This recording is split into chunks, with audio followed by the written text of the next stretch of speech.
G'day, it's Clive Roxing here. I want to talk about this calculation I did with the table. I'll just find the other file. And I did an experiment. This one. And this has perplexed me. This is something that has not added up here, and I've come across it again. And I now have the answer to this, and it's so bound up with mathematics that it really, really annoys me. The other file that I've got here is 161 pages of mathematics. Which one is it? That one there. On this one calculation, there's 161 pages of math here, all trying to work out this situation where you've got a vehicle driving off a cliff, and it comes down to where is the vectors? This stuff, vector analysis. Now I'm going to give you the lowdown on this because this is very, very queer. It's very strange. I did all these calculations and measurements, I worked it all out, and what I found was, see all the math you're doing here? How it works is this. Oh, pardon me, past my bedtime. What happens is if you throw a 3-pound ball, it's called inertia. If you throw it along, like away from you and not down, it's got an inertia going in a horizontal direction, which means it's going along a plane. Vertical's up and down. Gravitational force. What happens is that inertia and gravity are completely different. They're a different nature. And when a car falls off a cliff, the weight cancels out, which is bizarre. And that's actually how this works. Where they've got 9.8, the weight equals 1. So how that works is if you throw a ball and you have an inertia of, you've got your weight pushing it, it might be a 2-pound ball. It's gonna keep bouncing. If you throw a feather, it's not going to go very far. But if you drop that ball on the feather, they're going to fall at the same weight. The weights cancel in both cases until it hits the ground. Now, instead of it rebounding with the full weight of the ball, it's only rebounding based on the inertia of it falling down.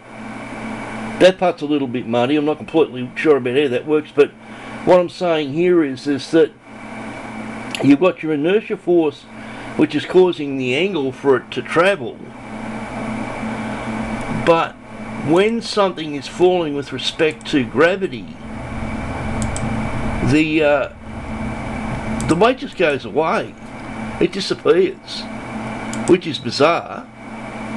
And that's why I'm having so much trouble with this, because in every case all you're dealing with are velocities and accelerations, and I'm thinking this can't be right because there's no weight. That's because when it's falling due to gravity, if you drop a feather and a ball, they fall at the same rate. So what happens is, with gravity, the weight cancels out, it just disappears, and then it reappears again when it hits the ground. So the feather is not going to bounce and the ball is going to rebound, but its actual the gravitational weight is zero. The weight that's pushing up in actual fact is based on the inertia of it falling down, and not on the gravity of it pulling it down. The gravity cancels the weight out. So the gravity number is actually gravity times the weight, and the weight equals 1 in every case. So if you get a 50-ton truck, it's going to fall the same straight as a feather, which is crazy. But if you're throwing a ball along, well, in this particular case, I rolled the thing along a table, and what's happening there is the inertia. Wrong one. Where are we? It's the inertia is pushing the ball along, but that inertia kind of there is what's propelling that forward, but the weight pulling it down It's not. It's 9.80665 is the gravitational acceleration. The weight cancels. It's just one. So the weight doesn't have any effect here. What's making that go on that angle is the inertia of it being thrown along the table. When it's falling, the weight equals 1. It's crazy, but that's how this works. And that's what they do is they remove that, and they give you all this silly vector stuff, which is just a bunch of nonsense. It's actually really not as complicated as they make it look. I've got all the mathematics. I did all the trigonometry of it here. But the funny part about it is, really all it is it just with inertia, if you throw a ball down, the speed of the ball has to do really with basically the accelerations, but inertia and gravity act in a completely different way with respect to weight. The inertia force is what's propelling it on an angle. The gravitational force is cancelling the weight out, but it still has a number of 9.80665 no matter what the weight is. So I finally figured this out. I've got this worked out now, and then it comes down to this stuff. You're into, I think, a binomial theorem and all that sort of stuff with Cartesian coordinates, which is what I've been working on. Yeah, I've been bashing my head against the wall trying to work this out, and I've finally figured this out, and I do have a solution now. I have worked this out successfully.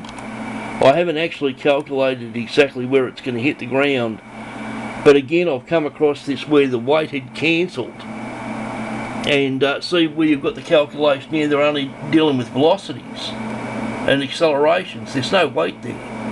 They don't take into consideration the weight of the car. Why? Because the weight of the car cancelled. The weight of the car is bound up in 9.80665. That weight is actually 1.